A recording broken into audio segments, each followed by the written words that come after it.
Барлықтарыңызға сәлем, қалдарыңыз қалай? 4 баламды киіндіріп алып, 4 күнге қарай шықтым. Такси шақырып қойдық. Таксиіміздің де келуі кішігірім кешігіп жатыр. Осылай баклажкеге етті маринадтап алып шықтым. Және таксиіміз келді, балалармен мініп алдық та.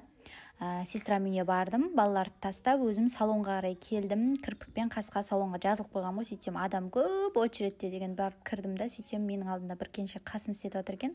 Содан 3 сағатқа осылай жоғалдым. Өйстіп қасымды, кірпігімді күштілетіп жасап алдым. Қалай шыққаныңыздар комментарийге жаза кетіңіздер, маған жарасып тұр ма, жараспай тұр ма, алдағы уақытта осылай жасатып жүрейін ба.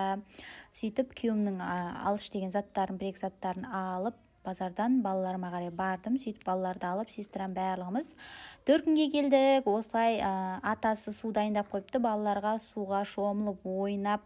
Біз магазинге қарай барып келдік. Үйдің артына Фортуна деген супермаркетке келіп, анау-мынау алып, мороженое алып, балалар жоқта өзіміз жеп алдық. Сөйтіп етті негізі мен бір күн алдын осылай маринадтап алғанмын. Қойдың еті бір күннің ішінде өте жұмсақ, күшті болып шығады екен. Сөйтіп осылай тандырға ағам пісіріп берді.